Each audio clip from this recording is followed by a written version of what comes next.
আরে দাঁড়াও দাঁড়াও বন্ধুরা, চিকেনের একটা হেলদি বেস্ট স্ন্যাক্স রেসিপি আজকে তোমাদেরকে আমি বলবো। প্রথমবার যখন এই আইটেমটা আমরা রেস্টুরেন্টে খেয়েছিলাম তখনই প্রতিজ্ঞা করেছিলাম যে বাড়িতে একবার তো আমি বানাবোই।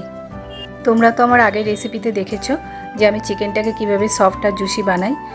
আমি এখানে নিয়েছি 500 গ্রাম চিকেন, আর চিকেনটাকে আমি স্লাইসের মতো কেটে নিয়ে তারপর ওর মধ্যে নুন, লেবুর রস, গোলমরিচ গুঁড়ো আর একটু আদা রসুনের পেস্ট একসাথে দিয়ে ভালোভাবে মেখে নিয়েছি।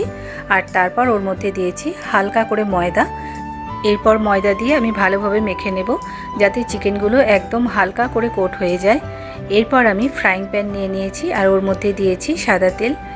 এখন গ্যাসের ফ্লেমটা একদম কমিয়ে দিয়ে চিকেনগুলোকে একটু সেপারেটভাবে দিতে হবে যাতে চিকেনগুলো গায়ে গায়ে লেগে না যায়।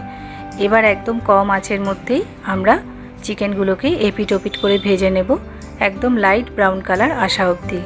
এবার আমি সেকেন্ড ব্যাচও ভাজতে বসিয়ে দিয়েছি। এর মাঝখানে আমি একটা পেঁয়াজ, স্প্রিং অনিয়ন আর কাঁচা লঙ্কা কুচিয়ে নেব।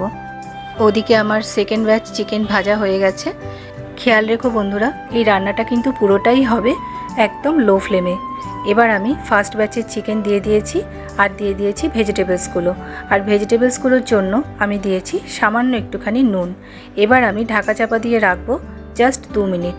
2 মিনিট পর আমি ওটাকে নামাবো আর ওর মধ্যে আমি একটু গোলমরিচ গুঁড়ো আর লেবুর রস দিয়ে গরম গরম সার্ভ করব। তোমরা অবশ্যই বানাবে আর খেয়ে বলবে যেন আমায় কেমন লাগলো। আর ভালো লাগলে অবশ্যই আমাকে একটা থ্যাংক ইউ বলো। থ্যাংক ইউ বন্ধুরা, ভালো থেকো, ভালো রেখো, পাশে থেকো, টাটা।